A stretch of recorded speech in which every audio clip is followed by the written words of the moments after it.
할렐루야. 사랑하는 대강의 가족 여러분, 오늘 하루도 하나님의 말씀과 동행하는 삶이 되길 소망합니다. 오늘 함께 나눌 하나님의 말씀은 에베소서 3장 16절 말씀입니다. 그의 영광의 풍성함을 따라 그의 성령으로 말미암아 너희 속사람을 능력으로 강건하게 하시오며. 아멘. 이 토막스 브루크 목사님이 잉글랜드 서섹스 지방에서 목회할 때 한 자매가 지병으로 임종하고 있었습니다. 성도들이 둘러앉아 임종하는 자매의 영혼을 격려하고 있는데 목사님의 말씀이 주어졌습니다. 이제 하나님께 부름을 받으면 천국에서 편히 쉬게 될 것입니다. 그곳에서는 예수님과 함께 있겠지요. 그리고 천사들과 먼저 간 수많은 성도들이 따뜻하게 자매님을 영접해 줄 것입니다. 용기를 내세요. 그랬더니 임종하던 자매가 이렇게 대답하는 겁니다. 싫어요. 낯선 사람이 많은 데는 싫어요. 나는 내가 잘 아는 사람들과 살 거예요. 지금 자신의 처지가 어떠한지 그리고 무엇이 중요한지를 모르는 답변입니다. 잠시 후면 떠나야 할 사람이 자신의 인생의 시간이 몇 시인지 분간을 못한다면 그저 이 땅에 미련을 두고 두려움으로 죽음을 맞게 되는 것입니다. 그렇게 되면 그때까지의 신앙이 무슨 의미가 있겠습니까? 우리는 우리의 처지가 어떤지 그 처지에서 내게 지금 무엇이 중요한지를 알아야 합니다. 먼저는 우리에게 가장 중요한 것은 속사람의 강건함입니다. 이 본문에서 사도 바울이 에베소 교우들을 위한 기도가 시작되었습니다. 이 본문 그런데 가장 먼저 기도하는 제목이 속사람의 강건입니다. 가장 먼저 했다는 것은 가장 중요한 것이라는 의미가 됩니다. 16절을 보면 그의 영광의 풍성함을 따라 그의 성령으로 말미암아 너의 속사람을 능력으로 강건하게 하시오며. 이 제이콤이라는 작가가 쓴 원숭이 손이라는 소설이 있습니다. 어떤 영국인 노동자가 여러 해 동안 인도에서 일을 하고는 본국으로 돌아왔습니다. 그는 그동안 열심히 일해 모은 돈으로 이상한 물건을 하나 사가지고 돌아왔습니다. 그것은 마술사의 주술에 걸려있는 원숭이 손이었습니다. 누구든지 이 원숭이 손을 잡고 자기의 소원 3가지를 말하면 이루어진다는 것입니다. 이 사람은 이것만 있으면 만사가 해결될 것이라는 기대에 부풀어 돌아왔습니다. 집에 돌아와 짐을 정리하고 원숭이 손을 잡고는 첫 번째 소원을 말했습니다. 지금 나에게 200파운드의 돈을 다오. 그랬더니 정말로 소원을 말한 지 얼마 안 돼서 낯선 사람이 찾아오더니 200파운드의 돈을 주는 겁니다. 하도 신기해서 이 돈이 도대체 무슨 돈이냐라고 물어봤습니다. 낯선 사람의 대답입니다. 당신의 아들이 공장에서 일하다가 기계에 끼어서 죽었기에 부의금을 가져온 것입니다.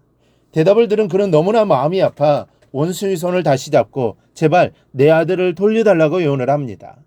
그랬더니 이번에도 소원대로 이루어 아들이 돌아왔는데 그런데 처참한 유령이 돼서 돌아온 것입니다. 고통하는 아들의 유령을 본 그 사람은 마지막 소원을 3번째 소원을 말합니다. 내 아들을 편히 쉬게 해주시오. 3번째 소원이 다 성취되었지만 남은 것은 하나도 없습니다. 오히려 사랑하는 아들을 잃고 말았습니다. 어떤 소원을 갖고 있느냐가 중요합니다.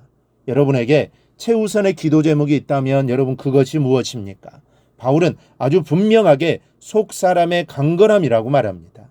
왜 이것이 가장 중요하고 가장 우선시 되어야 할 기도입니까? 우리의 처지가 나그네이기 때문이고 우리의 목적지가 하나님의 나라요.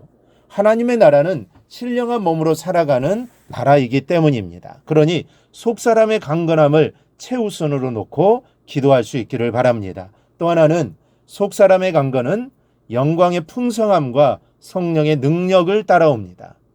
속사람이 강건하려면 하나님의 영광의 풍성함을 따라야 합니다.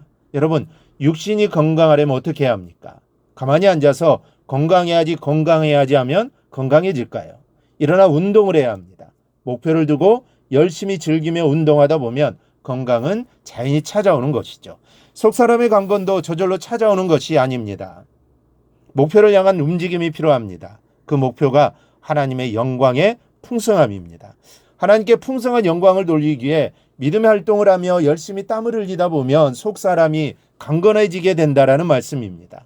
또 하나 성령의 능력을 힘입어야 합니다. 성령의 능력은 영혼의 에너지입니다. 이것이 없으면 모양은 갖추어져 있으나 아무 힘이 없는 해파리와 같습니다. 예수님의 제자들을 보십시오. 3년간 주님을 뒤따라 다니며 배웠습니다. 그러나 예수님이 잡히시자 뿔뿔이 흩어져 버리고 맙니다. 예수님의 가르침으로 골격은 완성되었는데 그 안에 힘이 없는 것이죠. 그러나 그 골격에 오순절 마가의 다락방에서 성령이 마시자 살아 움직이기 시작합니다. 신앙은 지식의 골격만 가지고는 부족합니다. 그것을 뒷받침하며 힘을 밀어주는 에너지가 필요합니다. 그것이 성령의 능력입니다. 여러분, 우리의 가장 소중한 것은 속사람의 강건입니다. 하나님의 영광이 풍성하게 되는 목표를 향해 성령의 능력을 구하며 전진해 나가십시오. 속사람이 강건해지는 것을 알게 될 것입니다. 그리고 속사람이 강건해지면서 우리의 삶이 균형을 이루고 풍성해지는 것을 알게 될 것입니다. 속사람의 강건을 위해 늘 기도하시기 바랍니다. 그리고 하나님의 영광과 성령의 능력을 구하시기 바랍니다. 그리하여 하나님을 기쁘시게 드리고 우리의 삶 속에서 늘 주님을 드러내며 살아가기를 주님의 이름으로 축원합니다. 오늘 묵상한 말씀을 굳게 잡고 삶으로 실천하며 살아내는 대강의 모든 성도들이 되기를 축복합니다.